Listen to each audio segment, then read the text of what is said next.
They say all roads lead to Scranton, and if that's true, this road runs right through the most famous, fashionable, couture-filled apartment in television history.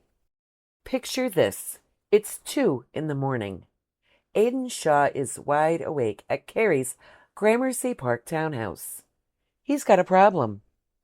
He broke a vintage French window.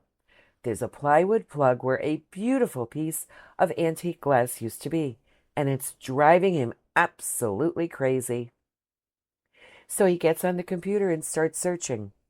Somewhere around 2 a.m., he finds it. A warehouse full of vintage French windows, all shapes and sizes, in Scranton, Pennsylvania. He tells Carrie, "I say we rent a truck tomorrow. It's 2.5 hours. We go down and see what they got." That is a real scene. Season 3, Episode 6 of And Just Like That, the Sex and the City sequel series. And if you watched it and thought, Scranton, that wasn't a coincidence. It was a full-circle homage left behind by the absolute mastermind of the Sex and the City franchise. I'm Miss Scranton, and this is All Roads Lead to Scranton. Today, we're talking about the man who put Scranton in that script. Before we go back to the beginning, let me make sure you understand the scale of this man's career. Sex and the City, 6 seasons on HBO, multiple Emmy and Golden Globe Awards. He changed the conversation about women, relationships, and sex on television forever. The 2 feature films he wrote and directed grossed over $700 million worldwide. Then the comeback with Lisa Kudrow.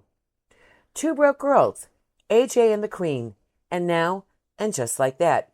3 seasons, and still the most talked about show in its lane. That's the career. That's the legacy. Born September 14th, 1954, in Scranton, Pennsylvania. Michael Patrick King grew up in a working-class Irish Catholic house in Scranton. 100% Irish on both sides, which he'll tell you himself. His father, also named Michael King, because this family had exactly one name to pass around, worked every job he could find. Delivering coal, delivering beer. His mother managed a Krispy Kreme. And in that house with the television on and the Catholic guilt turned all the way up, young Michael Patrick King was watching Captain Kangaroo, The Wizard of Oz, and One Night Lost in Space.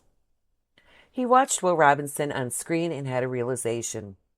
He didn't want to be Will Robinson. He wanted to be the person playing Will Robinson. The actor, the storyteller, the one making you feel something. He was a kid from Scranton, and he already knew. He'd also made one very important decision. He watched the drinking in his family, and he saw what it could do. He told the Television Academy years later he knew show business was going to be rough. He needed to stay sharp. Not one drink. Not ever. He was 14 years old, making career decisions in Scranton, Pennsylvania. Of course he was. After graduating high school, King set his sights on Juilliard. He got in, but his working-class family simply couldn't afford the tuition. So instead of giving up on his theatrical dreams, he enrolled at Mercyhurst University in Erie, Pennsylvania, majoring in theater. He later credited that smaller, more affordable school for the personal attention and the safe space he needed to fail, learn, and grow at his own pace. 3 years later, he packed his bags and moved to New York City. And he struggled. He waited tables, unloaded Greyhound buses, studied acting at the Lee Strasberg Institute. He joined an improv troupe, wrote one-act plays, and eventually found his way to stand-up comedy in gritty Manhattan clubs.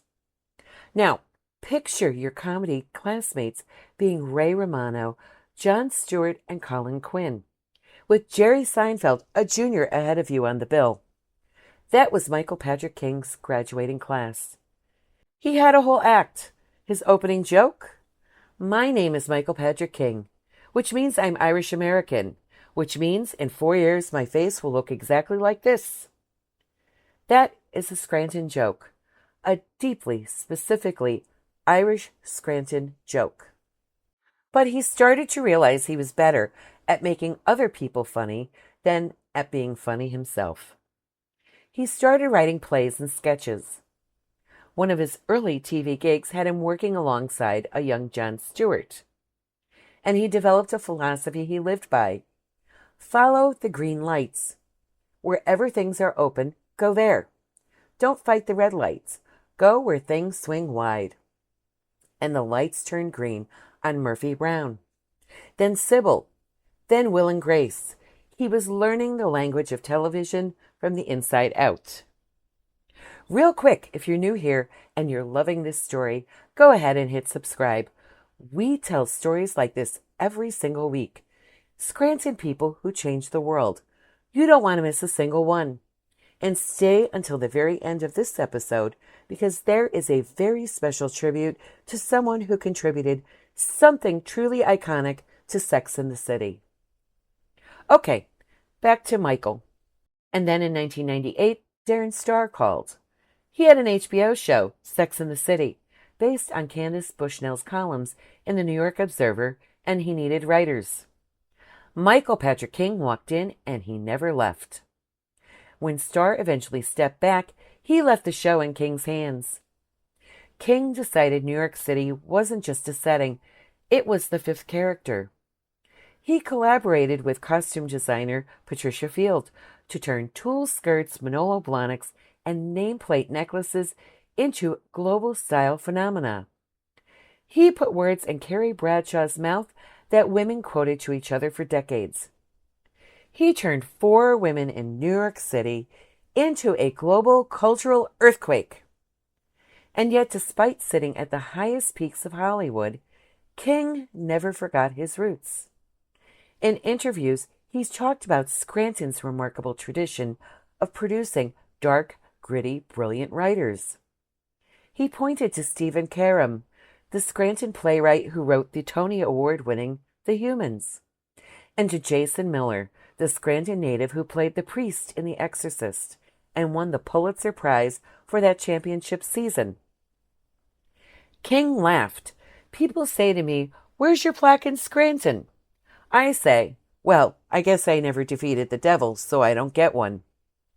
He told the LA Times that a photo of Andy Warhol, also a son of Pennsylvania from Pittsburgh, hung on his office wall on Sunset Boulevard, right above the famous white tutu skirt. And when the conversation turned to Warhol's Pennsylvania roots, King said, "He's a little more steel. I'm a little more coal." That is a line spoken by a man who never forgot where he came from. Now, back to that window. 2 a.m, Aiden found his antique glass in Scranton. He wants to rent a truck. It's only 2.5 hours. But the answer is no. They'll call someone. Regular glass is fine. Come to bed. He says fine. He'll find somewhere closer. 5 minutes. Carrie goes back to sleep. And here's where the scene pays off.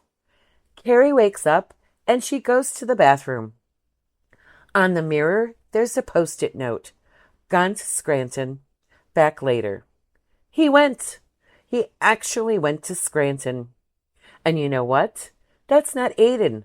That's Michael Patrick King, the kid from the coal city, reaching into every script, leaving a little marker, a little flag in the ground, right there in the middle of a prestige HBO franchise, as if to say, I still know where I'm from. Nothing in television is an accident, especially not when the showrunner grew up on these streets. So the next time you're watching, and just like that, and Aiden drives 2.5 hours into Pennsylvania, chasing antique glass, remember the kid in the working-class house in Scranton, watching Lost in Space, deciding he was going to be the one telling the story. He figured it out. Now, before we go, I have something close to my heart to share. Michael Patrick King made Manhattan the 5th character on the show, and I would say he made the Cosmopolitan arguably the single most iconic cocktail of the 20th century, the 6th. That drink was invented by a dear friend of mine, and her name was Cheryl Cook. She was a celebrated bartender and fixture in Miami's bar and restaurant scene since the 1980s. She was also an event planner and produced dance shows for many years. She worked with Diageo's Learning for Life program, teaching mixology and mentoring to the next generation of bartenders. She was a devoted daughter who cared for her parents in their elder years, rescued cats, looked after the strays nobody else noticed, and never passed up a chance to help someone down on their luck, whether they were an old friend or a complete stranger. Cheryl died unexpectedly in March of 2026, leaving all of us who loved her stunned and heartbroken. We remember her fondly, and we will miss her terribly. I'm Miss Scranton, and this has been All Roads Lead to Scranton. Did you catch this Easter egg when you watched Season 3? Let me know in the comments. And now that you know the showrunner is from Scranton, does it change the way you see the show? Stay fashionably fabulous, my friends. I'll see you on the next road trip.